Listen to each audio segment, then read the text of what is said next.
que era mi pololo en esa época, que es hoy el papá de mis niños. Estábamos saliendo, nos conocimos, qué sé yo, y nos pusimos a pololear y al poco tiempo nos enteramos que yo estaba esperando guagua. O sea, yo tenía más semanas de embarazo que semanas de pololeo. Yo llegué muy terapiada a la maternidad, muy trabajada personalmente, que efectivamente me asesoré antes, durante y todavía con mi terapeuta tratando todo este tema de la separación y claro, cómo impacta en mí y cómo canalizar esta información hacia los niños. Ay, igual me emociona porque me da pena, pero quizá más contacto físico, incluso estando enojada, más abrazos.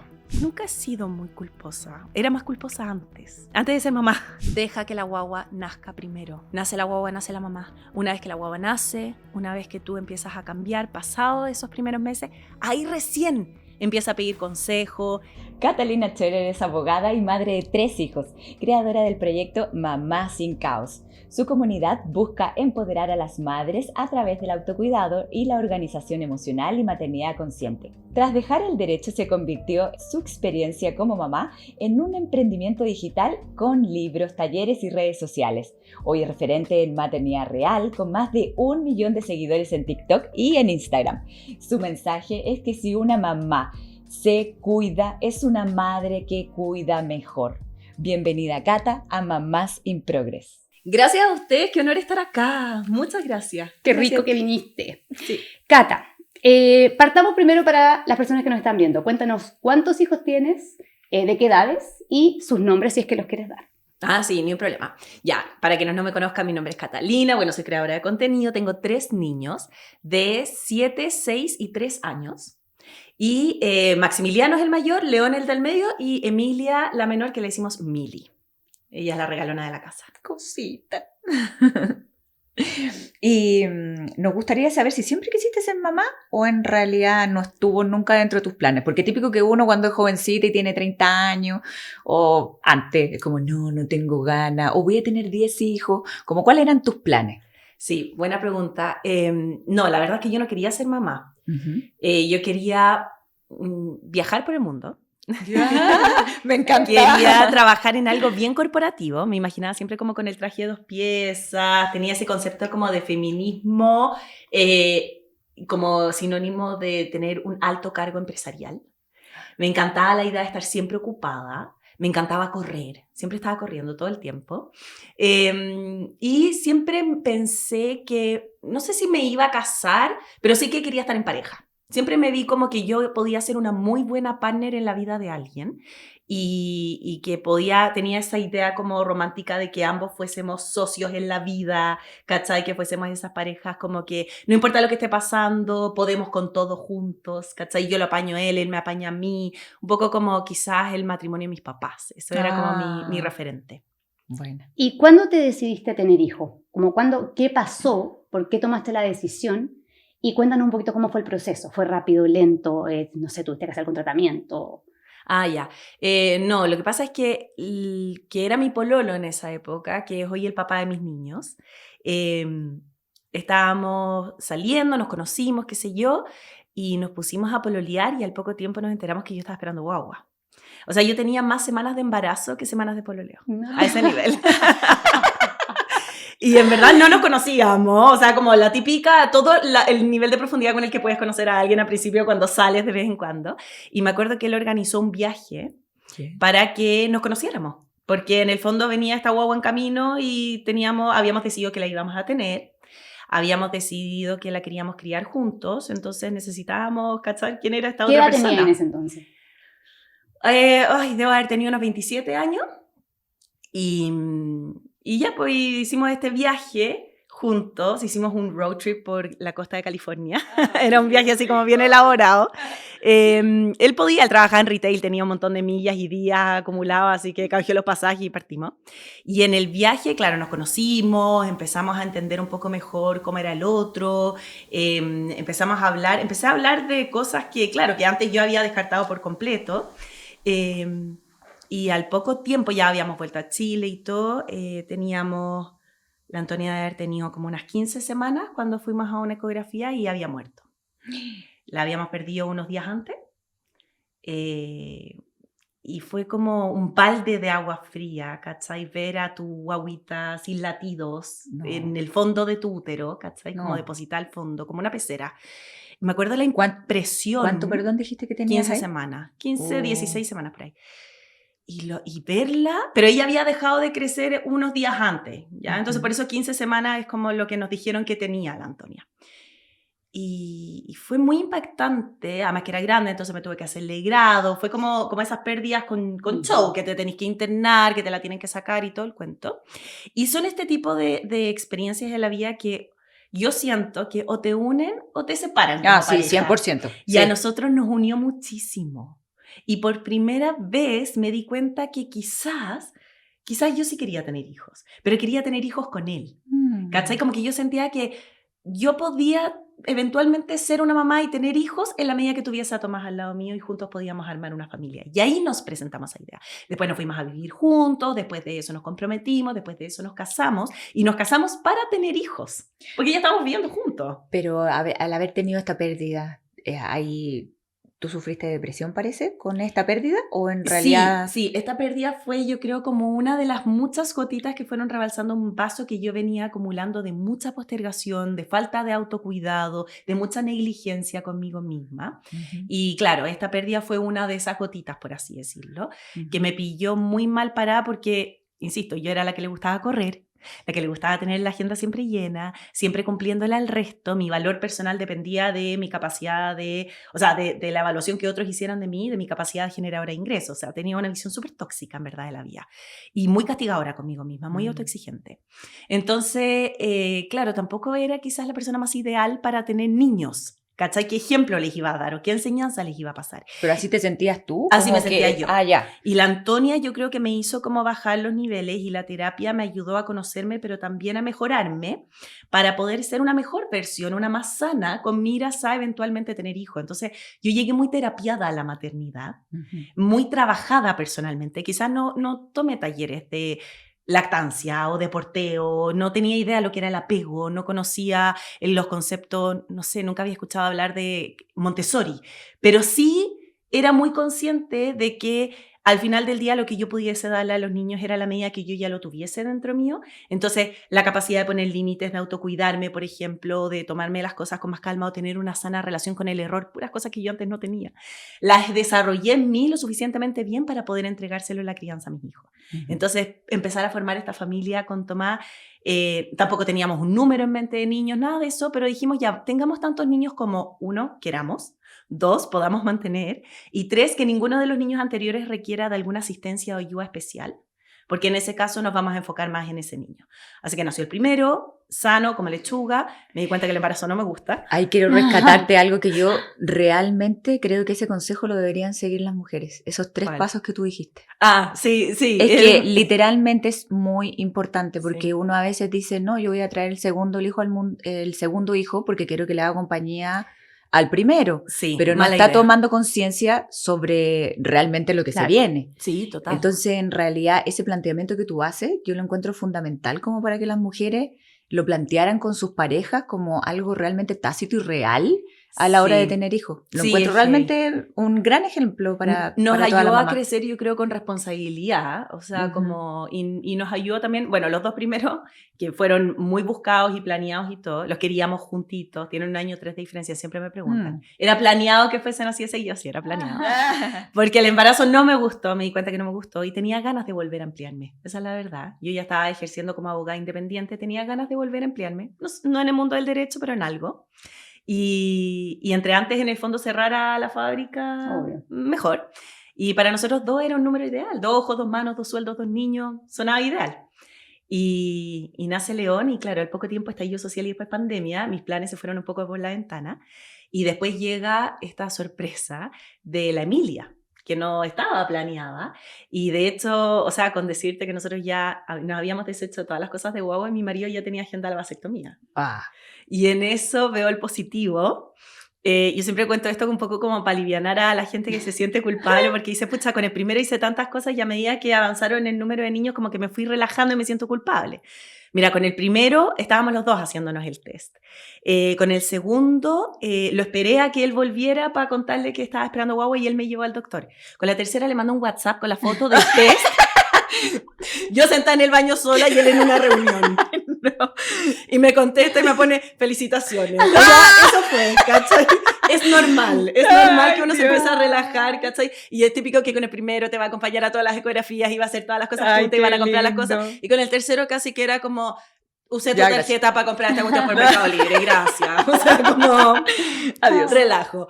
Pero te diría que, claro, cada niño ha sido un mundo. La tercera sí fue sorpresa, pero incluso así teníamos la tranquilidad de que podíamos mantenerla, de que ninguno de nuestros niños anteriores tenía ningún problema ni nada, y habíamos decidido tenerla, así que se cumplía como todo el checklist, por así decirlo. Y viendo en retrospectiva ahora, ¿tú sientes que la Antonia en el fondo te dio la oportunidad de prepararte para estos 3 hijos? Sí, muchísimo. Me dio un propósito en mi vida que yo no sabía que podía llegar a tener. Le dio un sentido también, porque yo siento que si no hubiese sido por la Antonia, incluso después también perdimos otra guaguita entre medio, quizás estos angelitos, como me gusta decirle, me habría enfrentado, quizás hubiese terminado siendo mamá, pero detestando mi maternidad, quizás. ¿Cachai? Como que lata tener que hacer esto. Como una experiencia mucho más aversiva. Por eso es que yo no juzgo a esas mujeres que es como, es que no me gusta ser mamá. Me doy cuenta ahora que estoy metida en esto que no me gusta. No la juzgo para nada, porque yo siento que yo habría estado en la misma parada si no hubiese tenido una experiencia como la que tuve. Pero, por ejemplo, nosotros sabemos que tú, y tú misma lo has contado, de que tus 2 primeros hijos fue maravilloso y tú dijiste ya, por eso como que igual estaba súper libre de tener otro, técnicamente, pero en los 2 primeros fue como un embarazo súper maravilloso y en el tercero hubo como algunos problemas. No, pero el primero también fue mis 2 extremos, Maximiliano el mayor y la Emilia la menor, ambos fueron prematuros de un embarazo de alto riesgo. El de al medio fue... Te dio placenta relajado. Previa, ¿cierto? Con la Emilia. ¿Me viste mis redes? Ya, sí. Con el mayor tuve una cuestión muy rebuscada que se llama vasa previa. Es muy poco común, es como sacarse una muy mala lotería, es 1 en cada 100.000 embarazos y tiene una alta tasa, casi el 50% de tasa de mortalidad para la mamá y para la guagua. Es muy complejo, muy latero. Pero te pegaste todos los 1%, porque la placenta previa también es como el 1% y también le puede pasar lo mismo a la mamá. Sí, a mí me pasó lo mismo, también prematuro, todo así. Doble lotería mala, sí, es fome esa cuestión, es muy fome. Y de todas maneras tiñe un poco la experiencia de embarazo. Por suerte tuve este embarazo de león entre medio, mi jamón del sándwich, que fue bueno. Que fue sin ninguna novedad, el único que llegó a término, te fijáis, como ni un tema. Pero sí, la lata que tuve con León es que tuve un parto natural y yo no quería. Llegué muy dilatada, muy avanzada, no, fue mala suerte en ese sentido, muy de primeriza también, porque no había alcanzado a tener trabajo de parto con el primero. Entonces no tenía idea lo que era el trabajo de parto, no tenía idea lo de las ¿Y tú lo querías tener parto natural? No, yo quería normal, a mí me gusta la epidural, me encanta. Y cuando llegué a urgencia y me dicen, ¡ay, qué seca! Le dicen a Tomás como, tu señora, le dijo, tu señora una cabrona, le dijo a la galla en la urgencia, tiene casi 10 centímetros dilatada, y yo, epidural, aquí. Y me miró y me dijo, no, lo siento, la pase como puje nomás. Así que sí, esa parte fue media fomeque. Y siempre pensé, pucha, si llegara a tener otro, así como, si es que por vueltas de la vida, yo siempre como que me planteé la posibilidad de que eventualmente fuésemos a tener otro. Pero yo creo que en ese minuto era más como para sanar esta experiencia, casi como que hubiese tenido un tercero solo para sanar esta experiencia. Voy a hacer el trabajo de parto en el estacionamiento, le dije al doctor. Y voy a entrar y voy a poder tener una epidural como Dios manda, y voy a poder pujar con calma, voy a poder hacer esas cosas que veo en las redes sociales de repente, que están con una pelota haciendo ejercicios con música en una pieza. Yo quiero esa experiencia. Y se mataba la risa al doctor. Y claro, la Emilia llegó con escándalo, me desangré en la casa, tuve que llegar, me llevaron en ambulancia, entré por ley de urgencia, fue una cesárea. ¿Cuántas que ya semanas tenía nació? 34. 34. Yo tenía la experiencia de la cesárea con Max, que había nacido 35, pero esta era una cesárea nada que ver, no era una cesárea programada, ordenadita, que tú llegabas en la mañana, te ponías en la cama y volvías a tomar desayuno con la guagua. Esto fue llegando en ambulancia a la mitad de la noche, había dejado a mis niños botados con la hija del vecino que ni siquiera la conocía, yo corriendo, o sea, con la cabeza puesta entre los niños, la cabeza puesta acá, no encontraba los latidos de la Emilia, fue todo espantoso, terrible. todo espantoso. Y te cortan así como rápido, ¿cachai? Claro, Y tú decís como, espérate a que agarre, como, espérate que se me duerman bien las piernas, por último, te da mucho nervio. Pero sí, nació perfecto, gracias a Dios. ¿No estuvo en incubadora ni en la NEO? No estuvo ahí, pero una semana después, no, muy mala suerte, empezó con apnea. Y estuvo hospitalizada y estuvo con monitor, la dieron de alta como a los 6 meses. Fue una guagua prematura que se comportó como prematura, versus su hermano que había nacido prematuro y nunca se comportó como tal. Así que mira, cada niño es un mundo y mis niños vinieron al mundo a reforzar esa idea con fuerza, así que forma parte de uno de mis mantras centrales, de todas maneras. ¿Y tu lactancia, cómo fue? Así, porque las mamás típico que es como que le tienen miedo a la mastitis o a que, no sé, le pase cosa. ¿Cómo la viviste tú? Porque para algunos es más fácil que para otros. Yo, gracias a Dios, en mis familias, digamos como mamá, suegra, esas típicas como matriarcas más presentes en la vida, siempre han sido muy respetuosas de las otras maternidades. Ese fue el ejemplo con el que yo crecí y eso es el trato que yo recibí. Qué bueno. Mucha suerte, mucha suerte. Yo no era consciente de la suerte que tenía hasta después, pero este es uno de los muchos privilegios que me ha dado la vida. Entonces, nunca tuve una presión de nadie respecto de cómo tenía que hacerlo con mis hijos. Y la lactancia para mí era muy como, bueno, veamos, siempre fue algo muy facultativo. Y cuando nace Maximiliano, mi hijo mayor, prematuro, y fue súper estresante, yo estuve mucho tiempo, yo estuve un mes hospitalizada, que no me podía parar de la cama a la espera de este niño, porque yo era en el fondo una bombita, ¿te fijas? Y mi vida estaba en riesgo, la de esta guagua estaba en riesgo, era mucho estrés. Entonces, tengo esta guagua y en la clínica me la trataban de enchufar a la pechuga todo el rato, y yo como, ¿sabes qué? No, déjeme, estoy estresada. Es lo que menos me importa en este minuto. Es mi última prioridad en este minuto, por favor, métanle fórmula, llévenselo, déjenme descansar, déjenme reponerme y todo. Y cuando llego a la casa traté de darle pechuga y tenía el extractor también y me trataba de sacar y te juro que todo esto era psicológico, pero no me salía leche, o sea, podía estar, sin exagerar, 30, 35 minutos, me podía ver una serie completa, enchufaba el extractor y lograba sacar un dedo de una leche transparente, parecía saliva la cuestión, era espantosa. Y esta pobre guagua barriaba, ¿cachai? Entre hambre y desesperación y qué sé yo, y como que no lograba succionar bien. Entonces me acuerdo que fue Tomás el que estaba ahí mirando toda esta situación, y una persona cercana a nosotros y me dice, Catita, esto no es para pasarlo mal. Aquí nadie viene a pasarlo mal.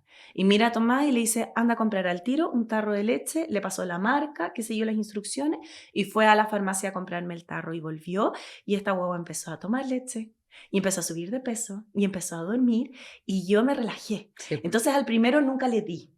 Pero sí mi cuñada había tenido guagua hacía poco y tenía un montón de una leche maravillosa, amarilla, como una mantequilla congelada, y ya se le estaba acabando, su hijo estaba con alergia alimentaria, así que esta leche ya no le servía. Y le dije, pásamela. Claro. Pásamela, veamos si le funciona. Mi cuñada me dio leche a mí también. Pásamela para ver si funciona con esta guagua. Así que tratamos de darle esa leche y qué sé yo, y así lo tuve. ¿Cachai? Así con eso.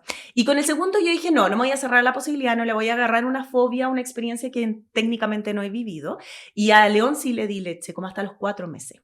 Y fue una buena experiencia. Sí tuve mastitis, doble, todo, una lata, estuve hospitalizada, todo el cuento, pero sí pude. Y lo logré y todo fantástico. Entonces, para la llegada de la Emilia ya tenía estas 2 experiencias. Se puede con y se puede sin. Lo que nunca hice fue ni libre demanda, ni exclusivamente leche materna. Siempre quise meterle de fórmula desde un comienzo y siempre los tuve con horario. Para tener un poquito porque me acomodaba, Exacto. me acomodaba, a mí me funcionaba. Y porque ninguno de mis niños necesitaba, incluso el prematuro, que fuese libre demanda. ¿Te fijas? O sea, todo muy asesorado con profesionales, pero aterrizado a nuestra realidad. Yeah. Y en cuanto al sueño, ¿cómo lo pasaste con el sueño de los niños? Maximiliano siempre durmió bien.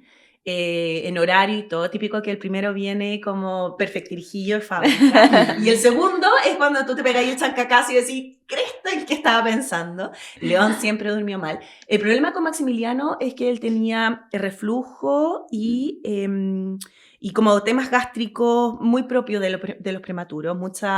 Se llama inmadurez intestinal, ponte tú, no sé qué, entonces tenía como de estos temas. Reflujo severo y mucho tema que yo tenía que mantenerlo en posición vertical, como más vertical, claro. sí. Después de darle cada papa, entonces me lo colgaba. Y tiene que dormir un poquito como más... Inclinado. León muy de término, llegó muy armadito, fue mi única boda que pesó más de 3 kilos, y él llegó así súper bien. Pero mi compadre le costaba dormir, le costaba mucho, era súper hiper. Era de esos que recién nacido que estaba en la clínica y las enfermeras se mataban de la risa. Me dice, como que nos desordena el gallinero porque no se duerme nunca, lo tenía en el nursery, no se duerme nunca y le mete conversa a la otra cuna.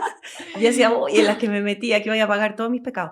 Y él me costó mucho ordenarle el tema de la siesta, escuchaba al hermano llegar de la sala cuna al tiro hiper, empezó a caminar a los 9 meses y yo lloraba a mares.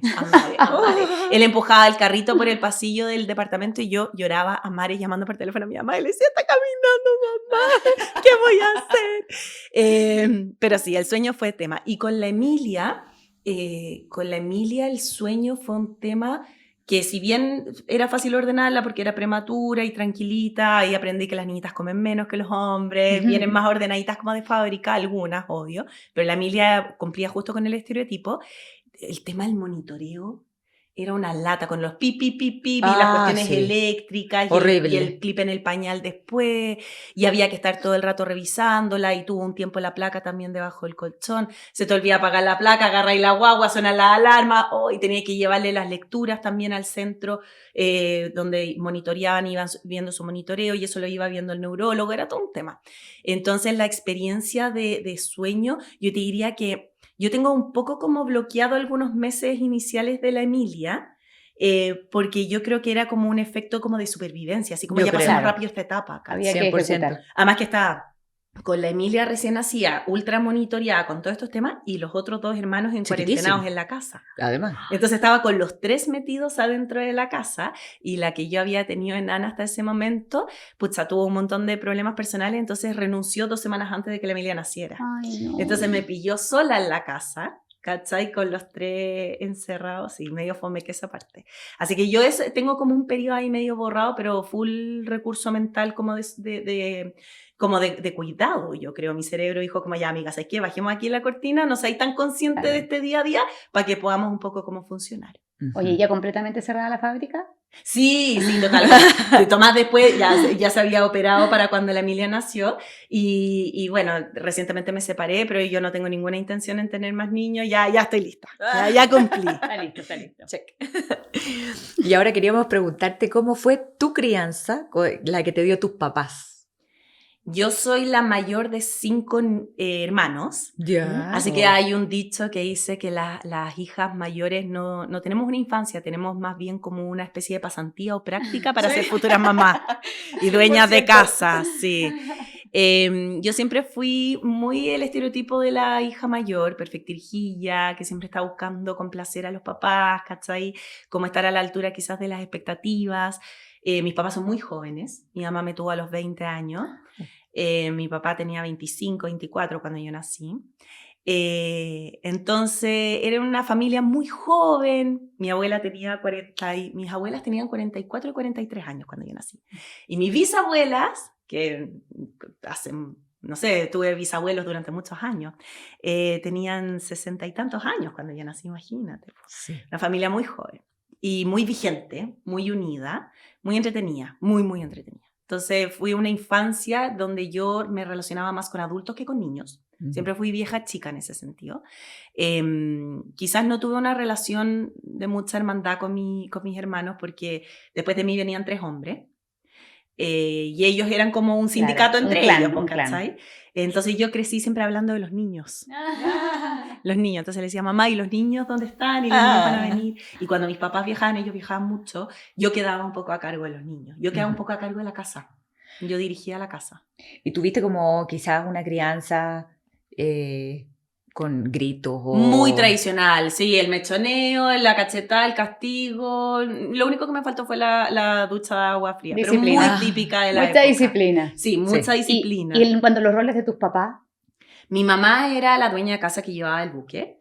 Y ella era la de las estructuras y, ¿verdad?, la rutina y todo. Mi papá, muy trabajador hasta el día de hoy, por lo tanto le tocó estar muy ausente. Él trabajaba hasta los fines de semana. Lo veíamos en las mañanas, el desayuno era un ritual familiar muy formal, sentados en la mesa del comedor, todos con el papá a la cabecera, y después ya no lo veía más al papá, porque llegaba muy tarde en la noche cuando tú ya estabas durmiendo. Pero sí, mi papá tenía una aproximación, él siempre ha sido mucho más tranquilo y templado que mi mamá y yo. Nosotras tenemos un carácter muy parecido. Entonces él en el fondo era el que le daba los contrapesos a veces a mi mamá y la que profundizaba en el porqué detrás de las medidas que se tomaban, pero siempre actuaron como un bloque. Sí, mucha, porque coincidían perfecto los dos, siempre se han entendido muy bien en cuanto a cómo hacer las cosas en la casa y con los niños. Entonces, si la mamá decía que no es que el papá fuese a decir que sí o no existía eso. tan importante que es eso. Sí, ellos funcionaban muy como bloque. Lo que hacía mi papá nomás era de repente profundizar en el por qué él no. Pero eso era. ¿No?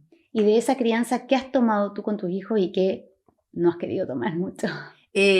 Bueno, yo he tratado de implementar una crianza más respetuosa, más consciente, pero porque entiendo que en esa época no se conocía, no se tenía... La información. No, claro. los niños no éramos... Otra época. Los niños no éramos personas en esa época. 100%. Los niños éramos una especie de robot y animalito, ¿cachai? Que teníamos que seguir las instrucciones.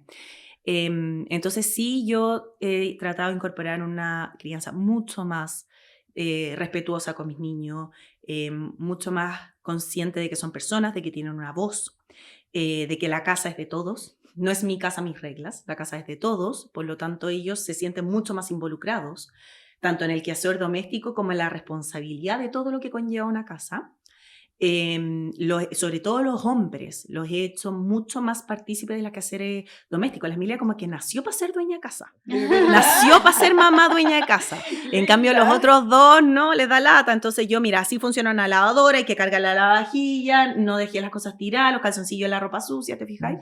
Un poco quizás con miras también a que sean futuros adultos funcionales. Sí, Me encantaría que si el día de mañana deciden emparejarse con una mujer, no quiero escucharla a ella alegando que mi hijo no hace Tu ese mamá tipo te de hacía cosas, todo. ¿cachai? Claro.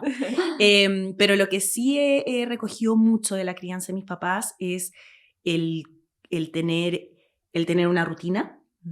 Quizás no una rutina muy estricta, pero sí ciertas cosas que creo que son importantes para darle una estructura al día. Es importante elegir las batallas también, ¿no? Sí. Yo no tengo la energía para tener un apego irrestricto a una rutina diaria. Pero las mañanas son importantes y las noches son importantes porque creo que es importante cómo uno parte y termina el día. Forma una parte importante en la narrativa después cuando uno revisa para atrás.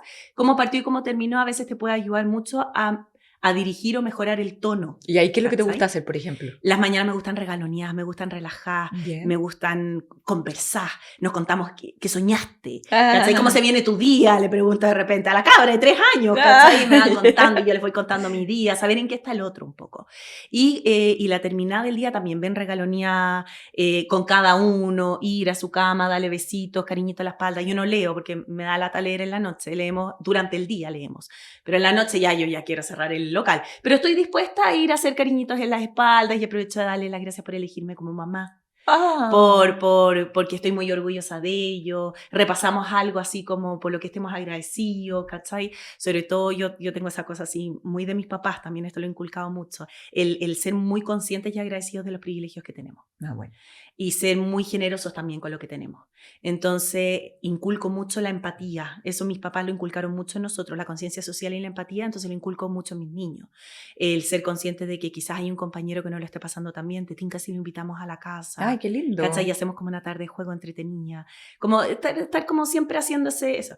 Entre medio, en el fondo, lo hago distinto a mi papá, lo que significa que lo estoy cagando de maneras distintas. No lo estoy cagando igual. ¿Cómo eso? Lo sabemos en el futuro. De algo, obviamente, Claro. después voy a hacer tema central en la terapia de mis hijos. Yo sé que estoy alimentando largas sesiones, pero estoy haciendo lo mejor que puedo y siempre soy muy consciente de humanizarme frente a mi hijo. Quizás eso también es una gran diferencia respecto a mis papás. Yo crecí con la idea de que mis papás eran perfectos. Y porque, insisto, era lo que se usaba en Sí. esa época. Los adultos eran perfectos y los niños éramos imperfectos. Yo me humanizo mucho frente a mis niños y les pido perdón y puta, la callé, grité o perdí la paciencia, no debía haberte hablado así de golpeado. Y mis niños también se sienten con la seguridad de poder hacer algo que yo jamás sentí de chica, que es corregirme. Entonces ellos de repente me dicen, como ya mamá, lo voy a hacer, pero no me hables así. Ok, tienes razón. Me equivoqué, no debía haberlo dicho en ese tono, tienes toda la razón. Ya está bien, te perdono, ni problema. Te amo, te amo. Ay, y nos qué abrazamos lindo. y listo, seguimos, ¿cachai? Eso también mis papás lo hacían mucho conmigo de chica hasta el día de hoy. El te amo, mucho te amo. Siempre, a propósito de nada. ¿Y eres ¿cachai? cariñosa? Yo sí, ¿Sí? sí. ¿De Muy- piel? Muy de piel. Muy de piel. Sí, me encanta. Y en el fondo, y mi familia siempre fue así, somos muy de piel, entre los hermanos, con los papás y todo. Y es muy choro que con mi ex marido ahora, pero su familia también es muy de piel. Ah, qué rico. lindo. Buena- Entonces, sí. muy buena mezcla. Muy buena mezcla. Sí. ¿Y tú te sientes que eres como una mamá más intuitiva o como que necesitas buscar demasiada información para sobrellevar la maternidad? No, muy intuitiva. Ujú. Y creo que a veces no es tan bueno. Entonces me tiendo a rodear de profesionales que me puedan asesorar entregándome un poquito más de teoría y aterrizarme un poco. Yo soy muy como de ir fluyendo y vamos viendo, ¿cachai? Yo siempre me he enfocado, siempre le he dicho a la pediatra, a la psicóloga de mis niños y todo, tú especialízate, o sea, tú me entregas esa brista. ¿Cachai? Tú eres especialista en pediatría, tú en psicología, tú en nutrición, tú en Ajá. lactancia, qué sé yo. Ustedes me asesoran en eso. Yo soy especialista en mis niños. Ajá. Entonces yo me enfoco 100% en ellos. Tú me puedes preguntar cualquier cosa de lactancia, no voy a ser capaz de responderte, pero tú me preguntas cualquier cosa de mis niños, soy capaz. Perfecto. ¿Cachai? Entonces yo me enfoco en eso. Ujú. Bueno, ya nos dijiste que te sirvió mucho el hecho de terapiarte antes de tener a tus niños. Sí. ¿Cómo enfrentas la terapia con tus niños? Le da de todas maneras un sustento muy distinto a las sesiones, porque antes de ser mamá, mis sesiones iban dirigidas a sanarme y a mejorarme, muy ensimismada en que el beneficio se iba a depositar en mí misma. Una vez que me vuelvo mamá, parte de ese beneficio va hacia mis niños. Entonces toma un sentido y toda la estrategia que armo con mis terapeutas en las sesiones, porque yo hasta el día de hoy me terapeo con cierta frecuencia y voy viendo, revisando temas y todo, siempre es con miras a, ok, pero ¿cómo esto puede impactar, te fijáis, ahora o el día de mañana en la relación con mi hija, por ejemplo, o en el ejemplo que le estoy dando a mi hijo, o en los consejos que yo le puedo entregar a estos niños respecto de tal o cual desafío en la vida, ¿te fijáis? ¿Y a ellos también ya los has llevado a terapia? Sí, total. Yo me apoyo mucho en los psicólogos infantiles porque son muy buenos traductores del comportamiento infantil. Entonces, cada vez que mis niños han pasado por alguna etapa que yo siento como mamá que el poncho me queda grande y mi instinto no me ha ayudado o a entender o a ayudarlo, voy y recurro entonces a la psicóloga infantil que tenemos de cabecera para que me pueda ayudar y decirme, ok, ¿qué pasa? ¿Dónde estoy metiendo las patas y cómo puedo ayudar a este niño? Y por ejemplo, hablando como en esa área también, ahora como te acabas de separar, ¿tuviste que pasar por terapia para tus hijos, tener que ir a algún lugar, así como a preguntar cómo vamos a poder conversar esto para contarles que, pucha, vamos a tener esta separación? Porque hay muchos papás que pasan por estas circunstancias, no saben a veces hacerlo como con los hijos, entonces a veces como súper bueno también poder hablarlo porque uno sufre una crisis terrible. Dicen que una de las penas más grandes que uno puede pasar, además de la muerte dentro de la vida, la separación de una pareja. Y para los hijos, obviamente, que sus papás se separen también es obviamente terrible. Entonces, quizás tú le puedes contar desde tu experiencia un poquito acerca de eso, cómo lo viviste con tu hijo sin meternos en tu separación, sino que como hablando desde el área de los hijos y cómo lo trataste. ¿Cómo Sí, enfrentarlo un totalmente. poco? Sí, yo efectivamente me asesoré antes, durante y todavía con mi terapeuta tratando todo este tema de la separación y claro, cómo impacta en mí y cómo canalizar esta información hacia los niños. Y gracias a Dios, o sea, Tomás, que es mi ex marido, tiene también una muy sana relación con la terapia. Le encanta la terapia y él también se terapea. Entonces, es muy choro eso porque los dos, en el fondo, siento que todo lo que no pudimos haber estado quizás de acuerdo antes, en esto estamos 100% en foco, que es alineados con miras a acompañar a los niños y a ponerlos a ellos como foco de todas las medidas que se van tomando, las decisiones, y es en el fondo el motor que nos lleva a mantener esta relación educada y cordial, como le decimos a los niños. El papá y yo todavía nos queremos, solo que de una manera distinta. Seguimos siendo una familia, pero de una manera distinta. Incluso fue tanto así que la decisión que tomamos fue separarnos, pero seguir viviendo en la misma casa. Él en el segundo piso, yo en el primer piso. Tuvimos que hacer todo un reordenamiento de dormitorios, digamos, pero con miras a que la ausencia de Tomás de la rutina diaria de los niños no fuese tan brusca. Porque, lo voy a decir en un sentido súper tosco, pero yo creo que es más fácil separarse de un hombre que es mal papá. Claro, pero Tomás es un extraordinario papá, ¿cachai? Sí. Entonces, y tú siempre hablas con mucho cariño sobre él también. Es que yo siempre digo, si Mary Poppins fuese hombre, sería Tomás, ¿cachai? Entonces, claro, si sale de la casa, tú sientes que le estás quitando algo a tus hijos. Algo súper importante. Claro. Entonces yo decía, no, pues si las decisiones que tenemos que tomar ahora son en función de los niños, yo creo que lo mejor para los niños es que su papá todavía forme parte de alguna manera de la rutina. Y este periodo de transición que tuvimos, ahora ya Tomás ya no está en la casa, pero durante ese periodo de transición, que fueron unos meses viviendo todos en la misma casa, fue muy choro porque yo creo que los ayudó un montón a estos chicos, porque después cuando llega el papá, yo siempre hablo de el papá, no tu papá. El papá. Cuando el papá llega y les dice a estos niños, oye, ¿se acuerdan que la mamá y yo les dijimos que nos íbamos a separar? Porque así fue como muchas personas me dicen, ¿cómo se lo dijiste a los niños? Les explicamos que así como existen familias en las que los papás están juntos y familias en las que los papás están separados, pero no dejan de ser familia, nosotros pasábamos a ser una familia de papás separados. Mis niños, como yo siempre los he dado una crianza súper inclusiva, obviamente me corrigieron, me dijeron, y acuérdate, también pueden ser familias con 2 papás o 2 mamás. Sí, mi amor, sí, es verdad, sí, pero no iba a eso. Sí, está perfecto, fantástico, pero me refiero que pueden estar juntos o pueden estar separados. Nosotros vamos a ser una familia, el papá y yo decimos que nos vamos a separar, pero tengan claridad de que esto no es culpa de ustedes. No, tampoco fue una decisión que tomamos en función de ustedes y el amor que nosotros sentimos por ustedes sigue siendo exactamente el mismo. Los hijos sí tienden a preocuparse mucho de, bueno, cómo quedan los papás, claro, en el fondo. Entonces le dijimos, el cariño que el papá y yo nos tenemos ahora es distinto, pero sigue existiendo. Sigue existiendo respeto, sigue existiendo cariño, ¿cachai? Sigue existiendo todo eso. Independiente de que por dentro pueda sentir mil cosas. Son cosas que cada uno tiene que resolver por su cuenta o que nosotros tenemos que resolver apartado de los niños, ¿te fijáis? Puede haber mucha pena, mucha rabia, mucha frustración de por medio porque es un proyecto que se te cae, pero al fin de cuentas yo siento que es algo más bien temporal. Porque no nos separamos ni porque hubiese una tercera persona, ni porque hubiese habido una estafa, ni porque hubiese habido, ¿te fijáis? Simplemente no funcionamos como pareja y eso es algo, todas las emociones que nosotros podamos sentir de baja frecuencia son absolutamente temporales. Y eso quizás en el mediano o largo plazo ya no van a existir.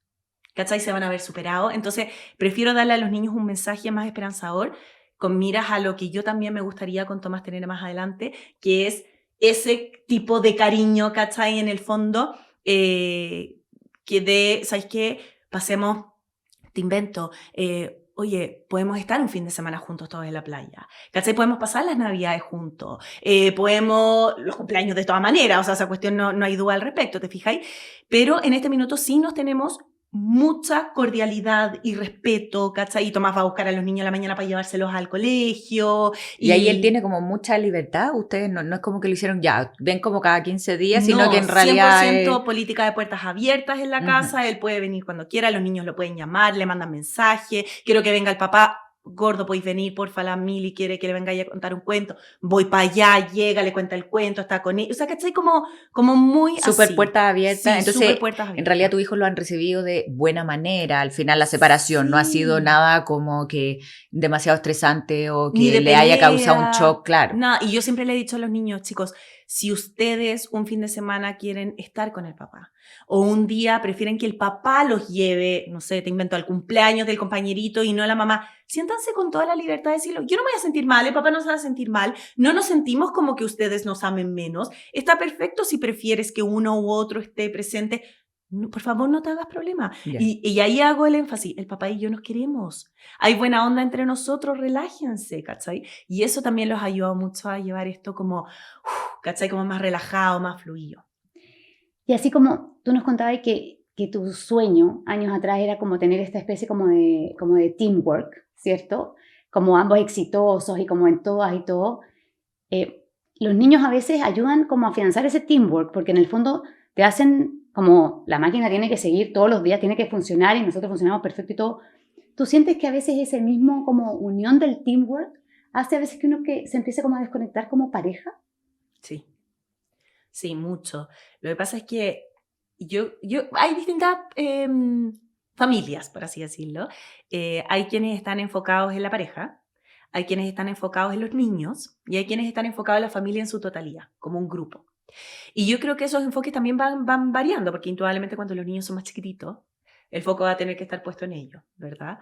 Y después quizás vas evolucionando hacia una familia más como concentrada en la familia en su totalidad, y quizás después cuando los niños están más grandes te puedes enfocar más en la pareja. Quizás a mí siempre me habría gustado tener un foco donde la pareja hubiese sido la prioridad. Esa es la verdad. Ahora lo harías diferente. Y yo siempre quise hacerlo así. Yo creo que ahí fue la desconexión que tuvimos con Tomás. Yo siempre lo quise así, siempre se lo planteé en esos términos. Le dije, tengamos niños, pero por favor que la pareja sea la prioridad. Nosotros primero y los niños después.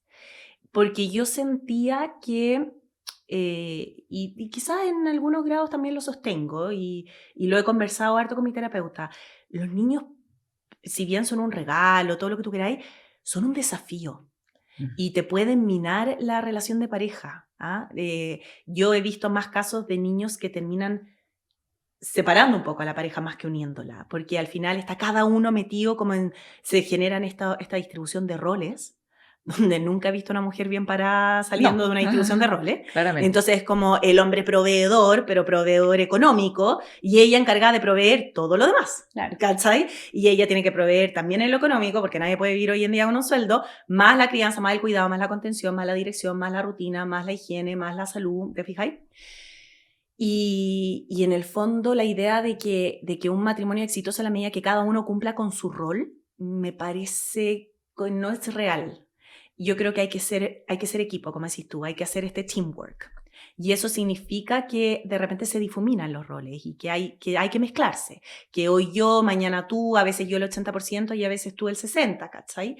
Y esa fluidez yo creo que nos faltó a nosotros, aunque la buscamos, la trabajamos, fuimos a terapia pareja, hicimos la pega, ¿cachai? Pero también uno trae muchas cosas de su propia historia, de su propia infancia, y trae también expectativas personales. Y en esas cosas, obvio que uno se puede un poco como perder en la traducción y desconectarse, es evidente. Pero yo creo que entre más equipo uno sea, más que cada uno en su rol, más exitosos como equipo, sea más que exitoso cada uno por separado, todas las demás dificultades que se puedan presentar en el camino no van a permear la pareja. Entonces, los problemas económicos, los problemas de salud, los desafíos, algo tan fantasioso como una pandemia, va a ser un problema externo, no un problema dentro de la pareja, no va a permear entre medio. En cambio, cuando cada uno busca en el fondo ser exitoso en su rol y sacar a esta familia desde su vereda, sí pueden esos problemas de repente terminar metiéndose entre medio. A nosotros nos pasó eso al comienzo con Tomás. La pandemia nos golpeó fuerte en ese sentido, cada uno en su rol en el fondo, y la pandemia terminó siendo un problema entre nosotros más que un problema contra nosotros. Y eso nos lo hizo ver la terapeuta en terapia pareja. Y decía, no, es que esto es un problema que está fuera de la Cata y Tomás. No entre la Cata y Tomás. No es jugar al frontón con el problema, es juntos tratar de resolverlo. Ni tampoco pasarle la pelota al otro y decirle, ¿sabes que yo estoy ocupada teniendo que hacer esto velo tú, ¿cachai? Sino que juntos tratar de unirse para resolver ese problema. Y tratar de que la prioridad sea la resolución de ese problema. Y eso yo creo que nos falló al comienzo, después tratamos de arreglarlo, pero en el camino empezaron a pasar otras cosas y, insisto, sumado a las historias que cada uno traía, No, simplemente no funcionó. Pero por eso insisto, yo creo que gran parte de lo saludable que ha sido este proceso, independiente de lo doloroso, difícil y todo, es porque el problema lo teníamos nosotros. No hubo una tercera persona involucrada.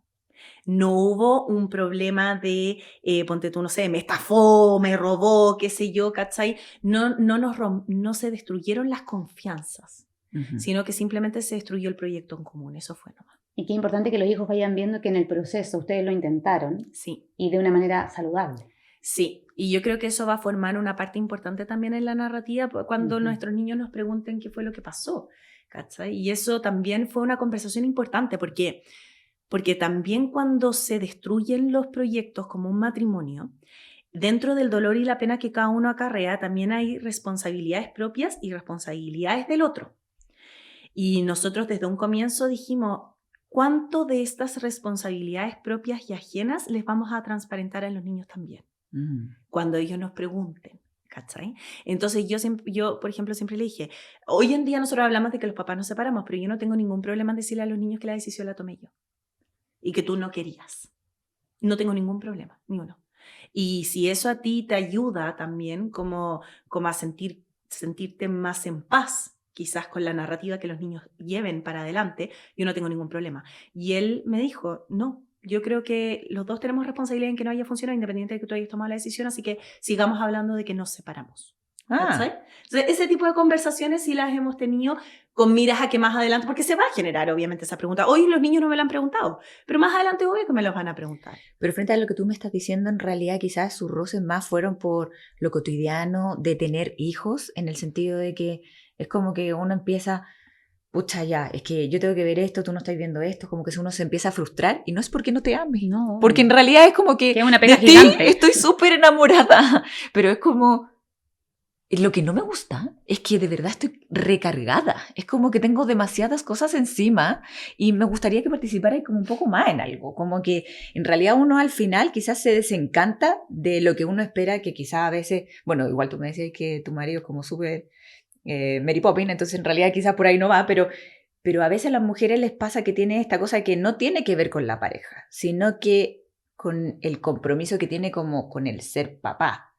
Ah, ya, no, claro, en el caso de Tomás no era eso, pero quizás bien parecido o como en esa línea pudo haber sido la crisis inicial que tuvimos al comienzo que nos llevó a terapia pareja al comienzo. Al comienzo te estoy diciendo, no sé, debemos haber tenido unos 4 años de casado y fuimos a esta terapia y fue muy en esa línea, como de sentir una distribución desigual de la carga, de sentirse poco vista, quizás poco considerada. Y claro, y quizás una cierta desconexión como de la pareja, y eso sí nos llevó a la terapia inicial y trabajamos mucho eso y yo te diría que hubo una mejora importante. Pero después fueron otros los problemas que se desencadenaron y yo creo que el hecho de que estos problemas no hubiesen sido el ser un mal papá, no hubiesen sido el haber tenido a un amante o no hubiesen sido el tener, por ejemplo, un mal manejo económico, que son en general, como yo te diría, las principales razones que más merman un matrimonio, fue la razón por la que yo me demoré muchísimo en tomar la decisión de separarme. Y la razón también por la que yo hice el luto tanto tiempo antes, 1 año antes. Yo ya había empezado a gestar en mi cabeza la idea de que quizás esto no va a funcionar y esa típica que te estáis debatiendo sobre ¿estoy realmente terminando de quemar hasta el último cartucho para poder salir de esta relación tranquila de haber hecho todo lo posible? ¿O estoy estirando el elástico más allá de lo realmente razonable por miedo a la incertidumbre, por no saber si me la voy a poder, ¿cachai? Y voy a terminar en el fondo destruyendo a esta persona con la que igual me tengo que seguir relacionando el resto de mi vida. Entonces, todo el rato debatiéndome en eso y ahí sí empecé a asesorarme entonces con mi terapeuta y empezar a pimponear, donde en el fondo la estoy cagando o no y qué tan profundo. Eso era como en gran parte mi violación. Pero la idea de separarme ya se había gestado. Y cuando se gesta esa idea, es muy difícil salir de ahí. Es muy, muy difícil. De hecho, mi terapeuta me decía, hay ciertas cosas que yo no soy terapeuta pareja, me decía, pero hay ciertos indicios que yo veo en mis pacientes que me dan a entender que quizás ya no hay vuelta atrás. Y más que estar cuestionándose sobre si es la decisión correcta o no, lo mejor es hacerla y transformarla en una buena decisión. Y cacha lo que me decía, es una señal que a mí nunca más se me va a olvidar. Cuando a mí me dan vuelta los ojos, cuando hablan de la pareja, yo digo, acá hay algo. Entonces yo de repente estaba súper enojada, hablándole de cosas que yo sentía de profunda injusticia o que me daban mucha pena o qué sé yo, y giraba los ojos, ¿hay cachado cómo hacen los adolescentes cuando hacen como, ay mamá? Ya, giraba los ojos y ella después me lo dijo. Esa girada de ojos es muy decidora. Me decía, o sea, yo no te puedo dar un porcentaje, pero un porcentaje muy alto de mujeres y hombres que cuando hacen ese giro de ojo, tú decís, mejor salir de ahí. Sal de ahí y después vemos cómo podemos hacer que esa decisión sea la correcta, pero hay que salir. Y ahora ya habiendo transitado todo este camino largo, por lo que nos estás contando, ¿cuáles serían tus intransables? O sea, si volvieras atrás, como... Porque yo creo que si uno ya, habiendo pasado por la terapia, habiendo pasado por este luto que tú decís, no, pues si yo volviera atrás, yo tendría ciertos intransables para que esto no me pasara. Habría hecho más énfasis en que la pareja primero. Habría sido menos orgullosa en ciertos momentos. Yo siento que me mantuve como, no, es que él tiene que, ¿cachai? Como, no, pero que él primero, ¿cachai? Igual me emociona porque... Ay, obvio. Me da pena, pero quizá más contacto físico, incluso estando enojada. Más abrazos, ¿cachai? Gracias. Sí, qué importante el contacto físico. De repente uno no, como que en la cotidianidad uno lo pierde y no se da cuenta porque tienes que hacer tantas cosas y de repente qué importante es parar y darle un abrazo. Es como no acostarse enojado. Sí. Bueno, eso yo lo encuentro muy difícil de hacer, no acostarse enojado, pero al menos, aunque esté enojado, no dejar de abrazarse, ¿cachai? Sí. ¿Sabes qué? Así como algo que yo pondría en práctica, pero cuando estáis tratando de solucionar problemas y estáis enojados, tratar de solucionarlos tomados de las manos le cambia completamente el tono. Tienes toda la razón. A tratar de solucionarlo así como mirándose de frente. Exacto. Sí, porque te sentís más atrincherado. Sí. ¿Cachai? Pero es increíble porque al final tú nos contáis como si yo soy súper del te amo con mi hijo, del contacto físico y todo, y uno lo va perdiendo con la pareja. Entonces es como qué importante es estar siendo consciente de eso al final. Sí. Hacerlo consciente, porque en el minuto a lo mejor no te nace porque estás haciendo mil otras cosas.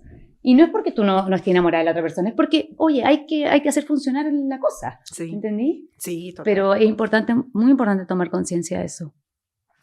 Sí. Sí, no. Perdón. Bajé el tono completo de la entrevista, perdón. No, relájate, toma agüita aquí.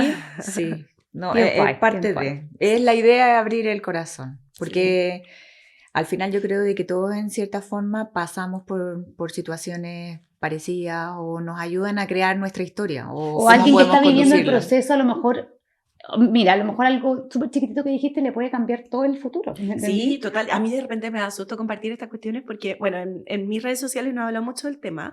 Yo te diría que esta es la primera entrevista que tengo que ahondo en el tema, pero siempre que hablaba con mis amistades sobre esto y les iba contando, de repente me decían, ay, bueno, por favor, cállate, porque te juro que me estoy cuestionando un montón de cosas, ¿cachai? Y le decía, no, si no te estoy diciendo que te separís, ya, o sea, como simplemente... Pero es divertido y por eso quizá de repente me resto de comentar mucho sobre el tema, en parte también porque, por respeto a Tomás, yo siempre he dicho, no es solo mi historia, es la historia de los dos, entonces hay ciertas cosas que puedo contar y ciertas cosas que por respeto se tienen que mantener privadas, ¿cachai? Pero en lo que puedo contar, siempre me da susto eso, como que haya gente que me diga como, ¿sabes qué? Ahora que te escucho, pero bueno. Pero yo lo veo por el otro lado. Que también puede decir como, oye, me está faltando eso. Quizás. Yo generalmente lo veo por ese lado. Y yo agradezco a la gente cuando cuenta su historia. O por ejemplo, cuando te escuché que habías tenido placenta previa o eso, yo también era como... Hoy la entiendo tanto, porque yo también viví eso, entonces uno en realidad se va sintiendo identificado con la otra persona. Eso es súper importante, no sentirse sola. Sí. Que alguien más se atreva a decirlo de repente es súper liberador. Sí. Y eso es lo que buscamos acá. Mucho. Qué abrir bueno ese espacio. Qué rico. Sí. Bueno, vamos a cambiar de tema para relajarnos un poquito eso. ya. Y vamos a hablar de unos temas polémicos que nosotros siempre hablamos. Chupa, ya. ¿Ya? No, o sea, son polémicos para nosotros las mamás probablemente. Si Ah, alguien nos ya, ve que sí. no... ¿Qué polémico es? Sí, porque nos dicen, esa era polémica. Y nosotros, claro, para la mamá. Hoy en sí. día, mira, O 20 sea, años atrás no era nada no. polémica, a nadie le importaba. Sí. El azúcar, ¿cómo enfrentáis el azúcar con tus niños? Chuta. ¿Les dais azúcar o es talibán a cero azúcar en esta casa? ¿Cómo funciona ahí? No, para nada. Yo, mis niños los dejo comer de todo. Es parte de mi aproximación balanceada a la maternidad. Hay días de lasaña berenjena orgánica y hay días de pizza, ¿cachai? O sea, como de todo un poco. Así que sí, con el azúcar también, lo mismo con la sal. Siempre mis niños han... O sea, no sé, yo... típico como cumpleaños, Navidad, no sé, hay papas fritas, ya, que coma papas fritas. O lo mismo con el azúcar, las galletitas, ya, qué rico. Equilibrio. Sí. Y sobre las pantallas, ¿tú le entregas pantallas así como con Sí. tranquilidad a ellos desde chiquitito? Sí, en mi casa hay dos teles. Una está en la salita y la otra en la pieza de la nana. No tengo nana, pero ella tiene, pero esa pieza tiene tele. Y la otra está en la salita a estar. Y sí, a mis niños siempre los dejé ver, era maravilloso. Yo como siempre trabajé, nunca tuve ni pre ni postnatal. Ponerle los monitos estos con musiquitas y qué sé yo, estos monos, Netflix o de Disney, yo qué sé yo, era una gran ayuda para mí, para poder conectarme en reuniones, poder hacer los escritos, que los mails, que la cuestión. Yo ejercí como abogada hasta que mi segundo hijo ya tenía 1 año. Ah. En paralelo con Mamá Sin Caos. Entonces era como harto, digamos, lo que tenía en ese momento dentro de Sin mi la ayuda de rutina. Bluey. Claro, no, o sea, imagínate, Pepa me ayudó un montón, ¿cachai? Y sí, siempre me ha apoyado mucho en las pantallas. Cada uno de mis niños tiene una tablet, de hecho, su tablet, que esas las usamos para los viajes, los traslados largos. No sé, la manejada en auto al sur o el vuelo en avión, la espera en el aeropuerto, qué sé yo, cargadas con monos y cuestiones. Y esos jueguitos para pintar con los deditos, esas qué cuestiones bueno. que no necesitan conexión a internet. Y también para cuando están enfermos. Ujú. Entonces, típico, te quedaste con el cabro en la casa, no lo Claro. pudiste mandar a clase, está con fiebre, bueno, en la cama, está con su tablet viendo YouTube Kids, y yo mientras tanto estoy al lado ahí con los mails, Produciendo. las presentaciones, haciendo contenido, sí. ¿Y los gritos? ¿Eres mamá gritona? De a poco me he ido calmando. Yo te diría que al principio era mucho, me gatillaba mucho. Los llantos de mis niños me gatillaban mucho. La privación de sueño. Siempre me gatilló mucho. Entonces yo creo que ese era también mi afán de que mis niños funcionaran con horario, de que pasaran de largo lo antes posible, porque yo en verdad necesitaba dormir. Era demasiado importante para mí. Y tengo un sueño muy liviano, que es muy desagradable también. Esa como que estáis con la paila, que estáis Sí. siempre pendiente, una lata. Entonces, sí, al principio yo levantaba mucho la voz. Ahora cada vez menos. Cada vez me he vuelto menos gritona, pero porque mis niños también están cada vez más grandes. Hablo mucho con ellos desde chiquititos. Siempre les he explicado y tratado de razonar con ellos. Quizás he tratado de ser más como mi papá era con nosotros. Ahora, claro, yo siempre digo, si existe la reencarnación, me encantaría reencarnarme en un papá, porque pucha que lo tienen más fácil. Oh, Ahora que soy mamá, entiendo por qué mi papá tenía tanta más paciencia que mi mamá, ¿cachai? Y él podía razonar con nosotros. Pero sí, yo fui mamá bien gritona al principio y me he puesto menos gritona, pero sí, soy buena para levantar la voz. De repente ya 6 de la tarde, 7 de la tarde, te dije que esa, ¿cachai? Como al tiro, Sí. ya, sí. Y automáticamente después, puta, perdón, ¿cachai? La cagué, ya mamá está bien, me dice. Y sobre la culpa, ¿cómo te llevas con la culpa? Nunca he sido muy culposa. Era más culposa antes. ¿Sí? Antes de ser mamá. ¡Ah, Era más culposa. no, de verdad!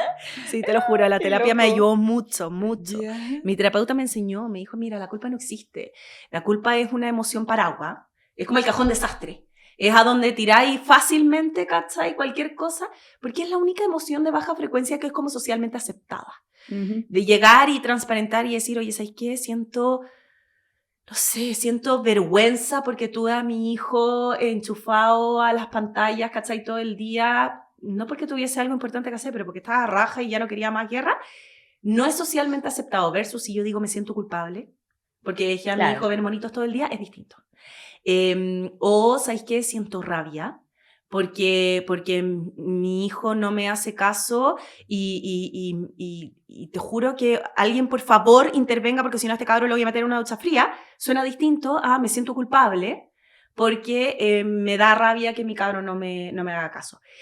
Y la sociedad también, si tú transparentas cualquier otra emoción de baja frecuencia, al tiro van a saltar y te van a decir, no, pero no digas eso, no, pero ¿cómo te vas a sentir así? En cambio, si tú dices, me siento culpable, sí, obvio, no, es lógico, ¿cachai? Como que culpa hoy en día es sinónimo de maternidad, entonces es razonable. Y el problema de que usemos tanto el concepto de culpa es que justamente no transparentamos cuál es la verdadera emoción. Y al no transparentarla, también nos es muy difícil sanar. Porque si no sé realmente lo que siento, difícilmente voy a saber de dónde viene y por lo tanto qué hacer.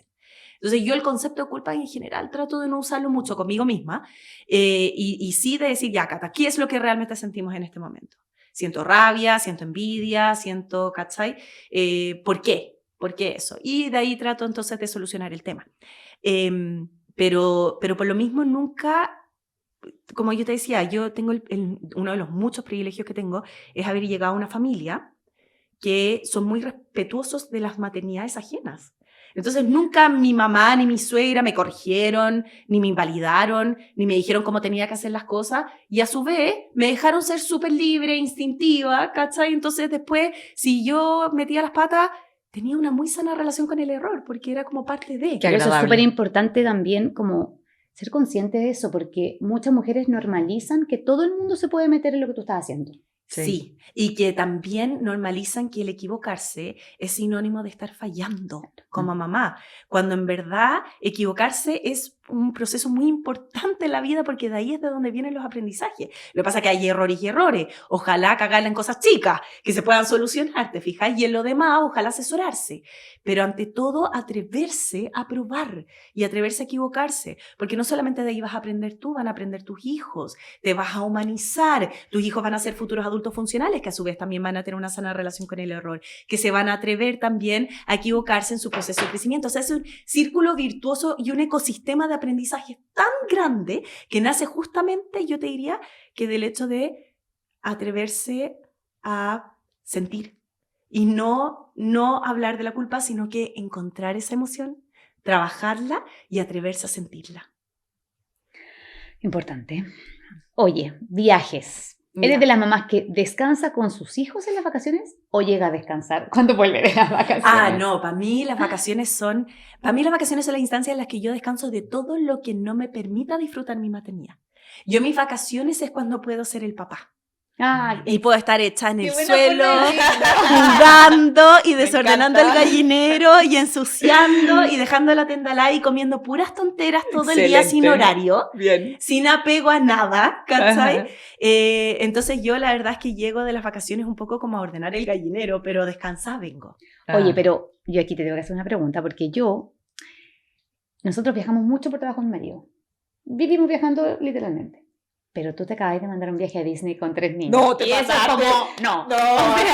Necesito escuchar esa experiencia. Sí. No, y no solo eso, me voy ahora en 2 semanas más con los 3 niños también solitos. O sea, ¿te quedó gustando? Me encantó, pero sí, o sea, a ver, de partida, si vaya a viajar sola con los niños, no vaya a Disney. Yo fui porque era un regalo de mi papá, pero no, usted no lo haga.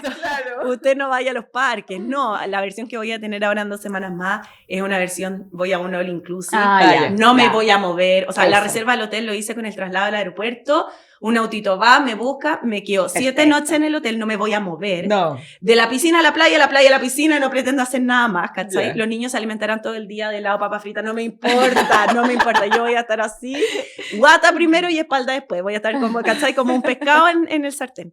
Y después volver. Pero sí, viajar con 3 niños para mí fue una experiencia muy crecedora. Me sentí muy orgullosa de mí misma. Sí, te felicito. No se me perdió ni un niño, no se enfermó, no se accidentó. ¿Y no te pasó que te sentiste orgullosa de lo que habías hecho con tus hijos también? Como ellos se desenvuelven gracias a ti. Sí, no mucho, crecieron mucho frente a mi ojo. O sea, sobre todo la chica, porque yo a los 2 grandes siempre los he visto como más grandes.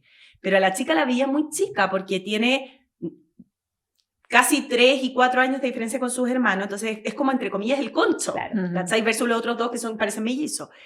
Y verla tan grande y tan autosuficiente y tan como ordenadita con sus horarios, realmente un agrado.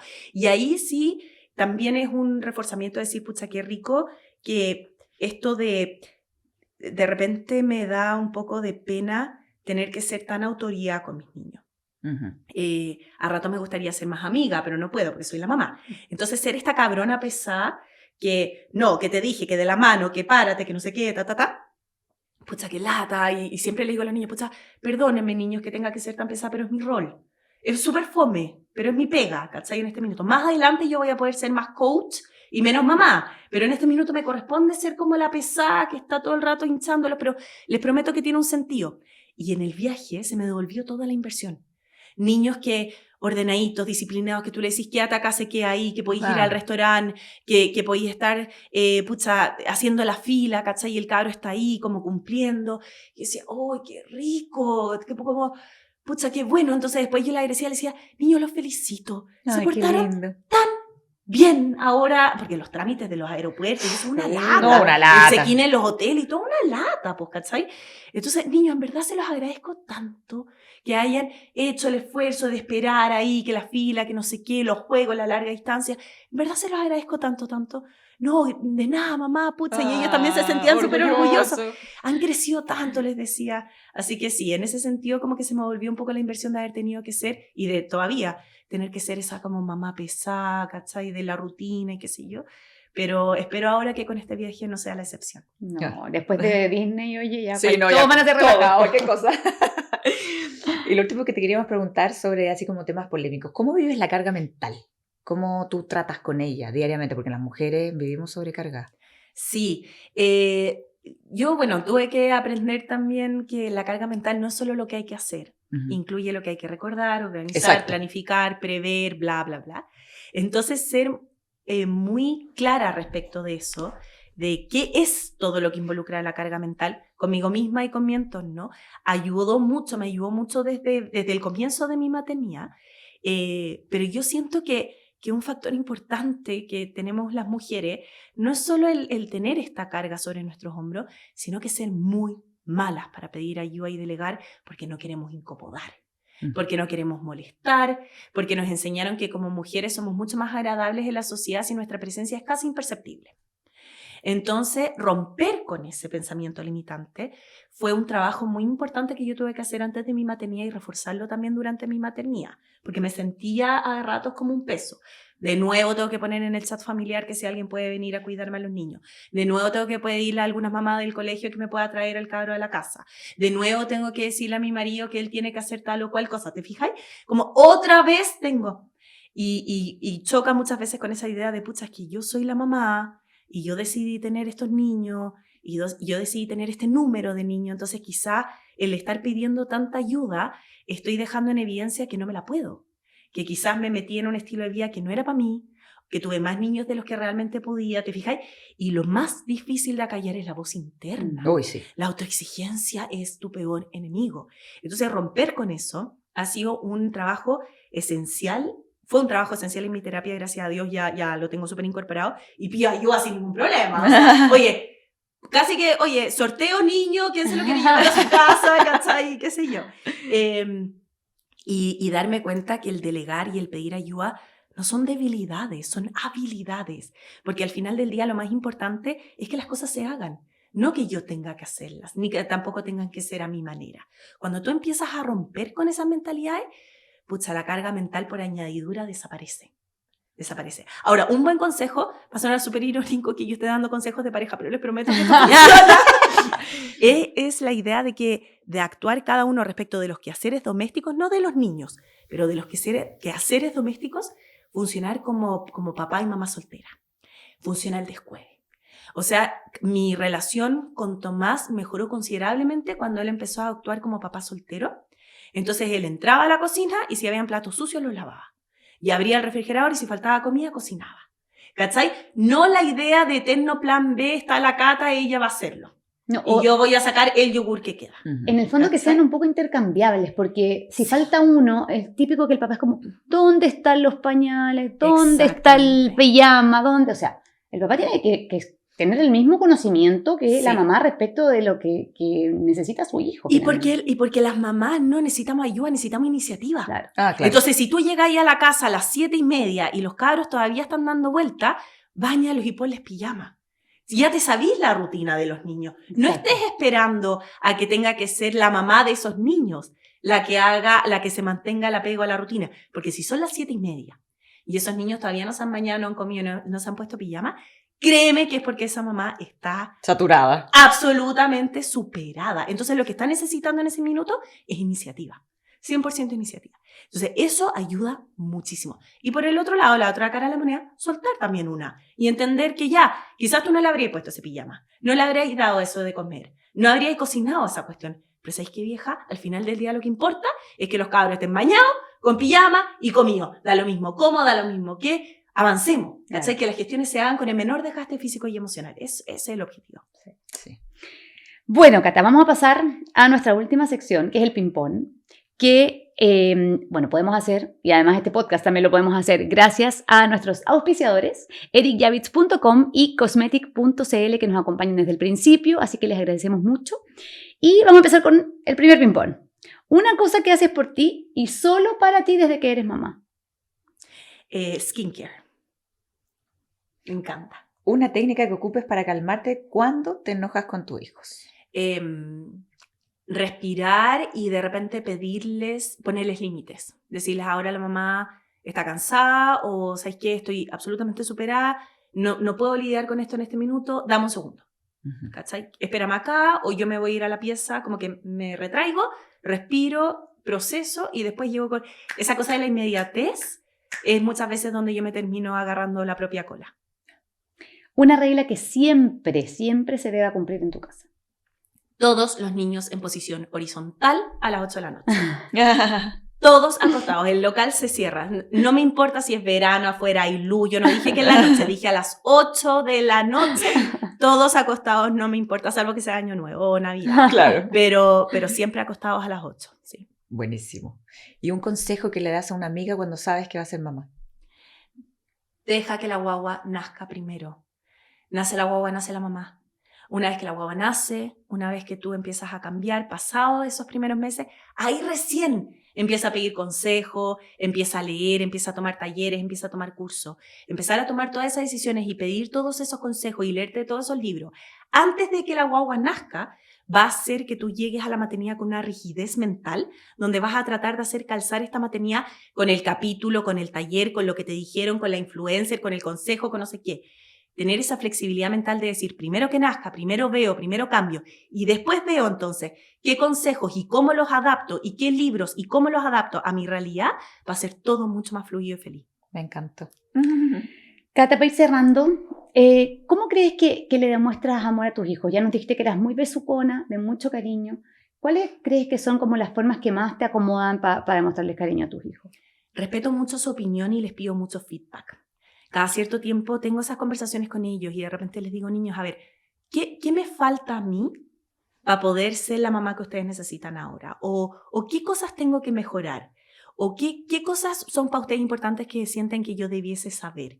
El hacerlos sentir que tener conversaciones conmigo es un lugar seguro, donde no va a primar primero la corrección, sino que primero la conexión, y que lo que ellos me digan es algo importante para mí, que yo voy a tomar en consideración, en mayor o menor medida. Creo que es una forma emocional, psicológica de mostrarles cariño, más allá de solo la física de quedarme con los abrazos, los besos y decirle te amo. Qué lindo. ¿Y qué consejo te darías a ti misma como mamá si pudieras tener como un poco de compasión contigo misma?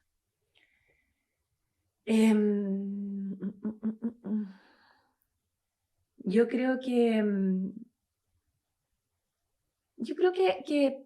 decirme que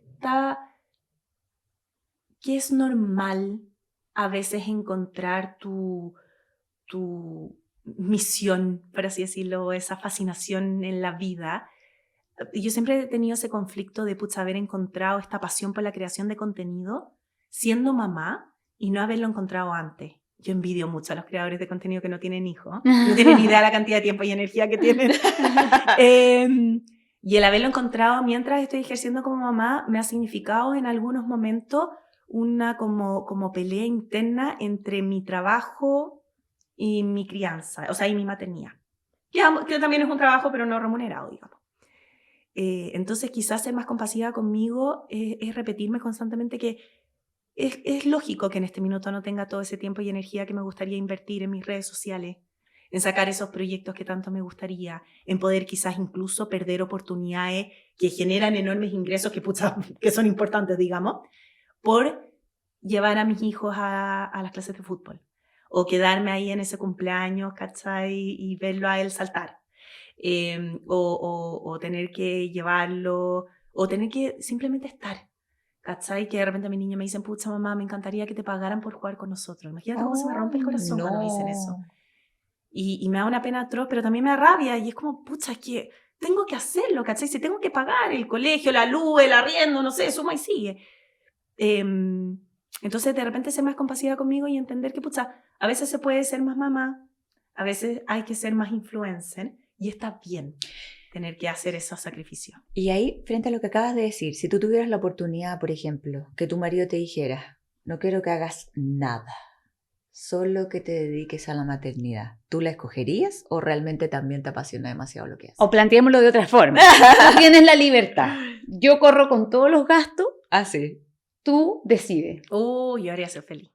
Yo habría sido feliz. No, de hecho, bueno, Tomás era el que se hacía cargo de los gastos familiares y yo mientras tanto creaba contenido y a mí me iba súper bien, o sea, me sigue yendo bien, obvio, pero en ese momento el que cubría los gastos familiares era Tomás. Entonces mi aproximación hacia las redes sociales era más desde la creatividad que desde la obligación financiera. Entonces era maravilloso, ¿cachai? Podía dar rienda suelta a esta creatividad que yo tenía y que había contenido durante tanto tiempo. Imagínate el nivel de creatividad que yo usaba siendo abogado, o sea, nulo, ¿cachai? En cambio ahora ya, puedo crear, qué rico, qué entretenido y conectar con esta gente y le doy un propósito a mi vida más allá de una sesión de directorio o una junta accionista. Entonces, claro, y todo eso iba a nuestro fondo de inversiones familiares y después yo podía financiar vacaciones, viajes y cosas, la parte entretenida, la parte lúdica. Y cuando Tomás decide, fue una decisión familiar. Ya, tú emprendes y ahora me hago cargo yo de las cuentas. Ser la sostenedora de la familia y hasta el día de hoy sostener a esta familia es como, no, es una lata. Me eclipsa mucho la experiencia. Porque ya no es tanta creatividad, también hay cosas que tengo que hacer. Claro. Y de repente esa que tú decís, yo siempre digo, ¿tú crees que para mí es entretenido tener que hacerle publicidad a un timbre de casa? Claro. Pero tengo que pagar el jardín, o sea, como que, Sí. ¿cachai? Tengo que de repente hacer esas cosas. Y darle la vuelta para que ojalá no sea spam y siempre llegan los comentarios por interno. Estoy haciendo mucha publicidad y es como, sí sé, pero es que es un mes muy parte caro. de- parte de- La aproximación al ¿Cachai? trabajo es diferente. obvio. Claro, es muy distinto.